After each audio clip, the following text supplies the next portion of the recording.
Hello everyone, আসসালামু আলাইকুম। সবাই কেমন আছেন? আশা করছি সবাই খুব ভালোই আছেন। আমি আলহামদুলিল্লাহ ভালোই আছি।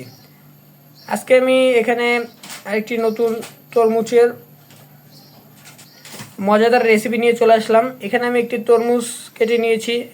আমি আজকে তরমুজ দিয়ে কিছু করছি না, তরমুজের যে খোসাটা আছে সেটি দিয়ে আমি একটি আজকে নতুন টাইপের রেসিপি বানাচ্ছি। তো আপনারা রেসিপিটি দেখতে থাকুন। এখানে আমি তরমুজের খোসাগুলো ছাড়িয়ে নিয়েছি, আর এই খোসাগুলো দিয়েই মূলত আজকে আমি রেসিপি তৈরি করব। দেখুন, এখানে তরমুজের খোসা নিয়ে নিয়েছি, আর এই রেসিপি করার জন্য তরমুজের খোসাগুলো একটু মোটা হলে ভালো হবে।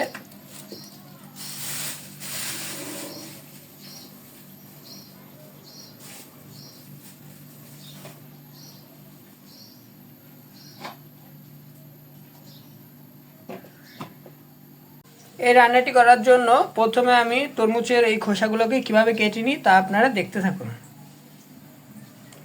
দেখুন, প্রথমে আমি একটি তরমুজের খোসা নিয়ে নিয়েছি এবং এইটিকে সুন্দর করে পিছনের সাইডটি ছুলে নিতে হবে।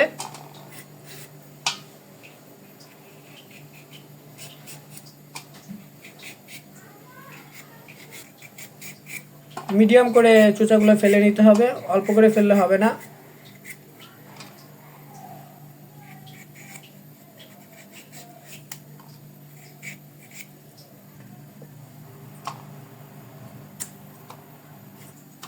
দেখুন, এখানে এরকম আমি কুমড়োর মতো করে এগুলো ছুলে নিয়েছি।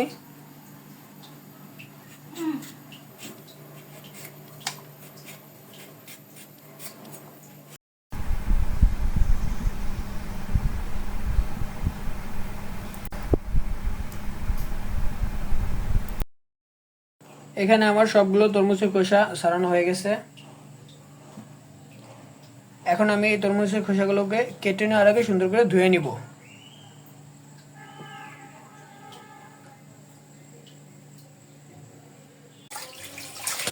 এখানে এখন আমি তরমুজের খোসাগুলোকে সুন্দর করে ধুয়ে নিচ্ছি।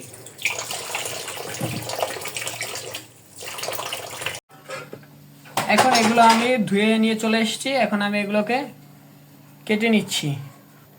দেখুন, প্রথমে এভাবে ফালি করে নিয়ে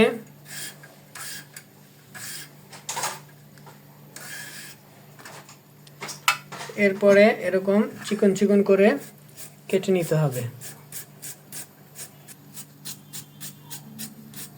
তরমুজের খোসা আমাদের শরীরের জন্য খুবই উপকার। আমরা যদি এটি ফেলে না দিয়ে বিভিন্নভাবে রান্না করে খাই তাহলে আমাদের শরীরের পক্ষে খুবই ভালো হবে। এরকম তরমুজের খোসা রান্না করে খেলে রক্তচাপ হ্রাস করে এবং তরমুজের খোসা সম্পূর্ণ একটি ফাইবার জাতীয় খাবার। এটি আমাদের স্বাস্থ্যের জন্য খুবই উপকার করে। এছাড়াও তরমুজের খোসা রোগ প্রতিরোধ ক্ষমতা বাড়ায়। 30% ভিটামিন সি রয়েছে এতে, আপনার শরীরকে সুস্থ রাখতে সাহায্য করবে। আর এই জন্য এভাবে আমরা তরমুজের খোসা বিভিন্ন উপায়ে রান্না করে খাবো।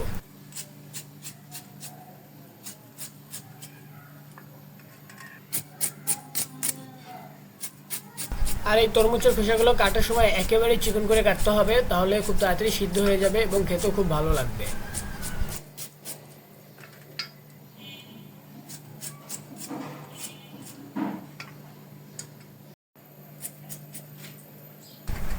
আর আমি যখনই তরমুজের এরকম সিজন চলে আসে তখন বাসায় একবার দুবার যতবারই পাই না কেন এরকম তরমুজের খোসা দিয়ে সুন্দর করে একটি রেসিপি তৈরি করি। আর এই রেসিপিটি আমাদের বাসার সবাই খুব পছন্দ করে।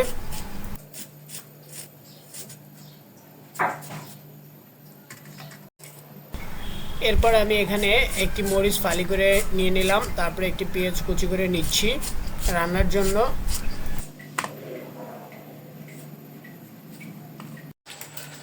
প্রথমে এই রান্নাটি করার জন্য এখানে আমি কড়াইতে একটি তেল নিয়ে নিয়েছি এবং তেলগুলো গরম করে নিচ্ছি। এর মধ্যে আমি প্রথমে জিরের বাগার দিয়ে দিলাম সামান্য পরিমাণে জিরে। এরপর জিরেটা একটু ভাজা হলে এর মধ্যে কুচি করে রাখা পেঁয়াজ মরিচ দিয়ে দিলাম।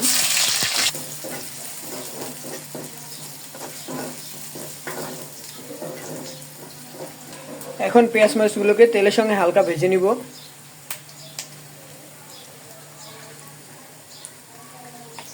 পেঁয়াজ মরিচগুলো বেশি একটা ভাজবো না, হালকা ভাজা হলে এর মধ্যে তরমুজে কেটে রাখা খোসাগুলো দিয়ে দিলাম।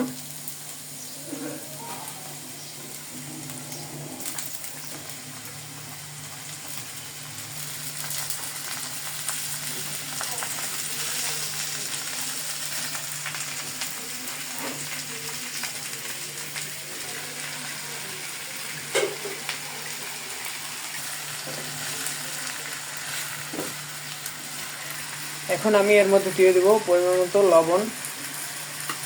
লবণটা দিয়ে দিলাম। এখন একটু এগুলো কমে আসবে।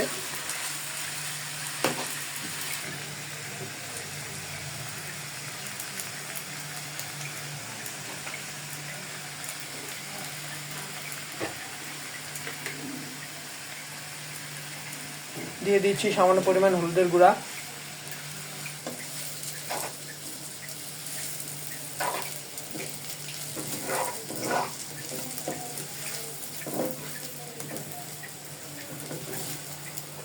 এখন আমি সুন্দর করে নেড়ে দিব চারপাশে সমানভাবে।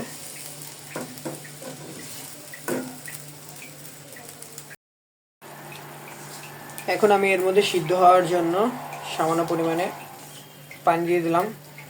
আমি এখানে যতটুকু পানি দিয়েছি এতটুকু পানির মধ্যেই আমার এই ভাজিটা সিদ্ধ হয়ে যাবে।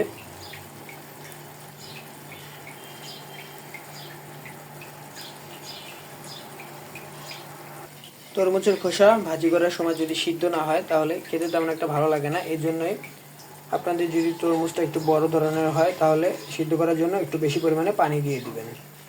তো আমার এখানে এতটুকু পানি প্রয়োজন, আমি এই জন্য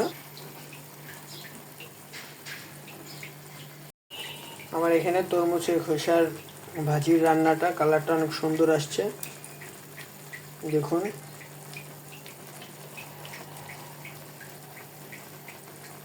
গরম গরম ভাতের সঙ্গে কিংবা রুটি দিয়েও খেতে ভালো লাগবে, পরোটা দিয়ে খেতে আরও বেশি দারুণ লাগবে।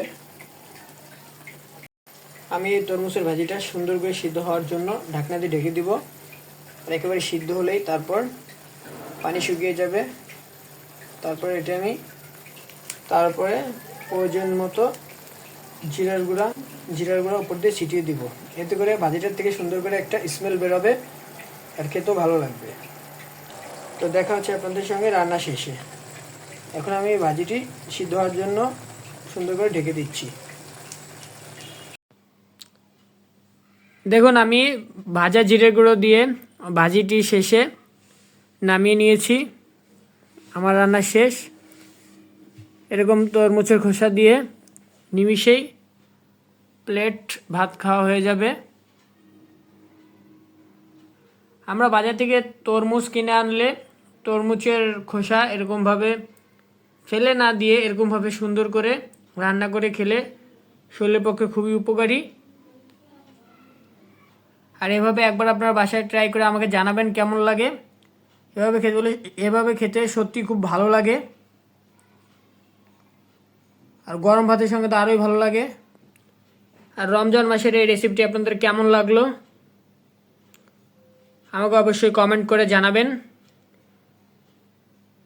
আর তরমুজের খোসা বাসায় ফেলে না দিয়ে এরকম একটি রেসিপি বানিয়ে সবার জন্য দিবেন।